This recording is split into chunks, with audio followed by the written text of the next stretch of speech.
প্রতিদিন দেই দাদা হঠাই গেল প্রতিদিন সাল বারে দিন হঠাই গেল উশিরে বাজারে সাফাবাস ইগে দুবার মতো আদাবাজে মতো মিলে নাই মিলছে তোমার লুঙ্গি ঠিক করে বসো কথাবার্তা যাই কো হিসাব করে আমরা কিন্তু তার ছাড়া 200 টাকা দিবেন হ্যালো মাদ্রাসা কোন দিক যাবেন কোন দিক না হুজুর কিন্দিকে তো তক্ক করা যাবে না এগুলা গাড়ি যাবেন এক নম্বরে যাবেন এক নম্বরে যাবেন এক নম্বরে বাইক যাবেন এক নম্বরে সব দিক এক নম্বরে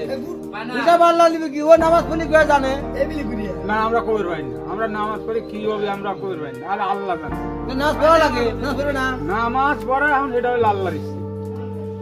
কোন আশায় নামাজ পড়লে নামাজ হবে না হুজুর আইছে 1 লাখ টাকা দাও 2 লাখ টাকা দাও 1.5 লাখ টাকা দাও জায়েজ নাই আনো কে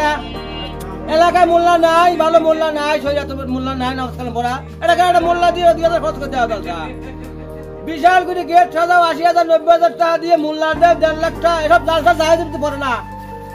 আরে পান দে এসব জালসা দেওয়া তো ব্যবসা করা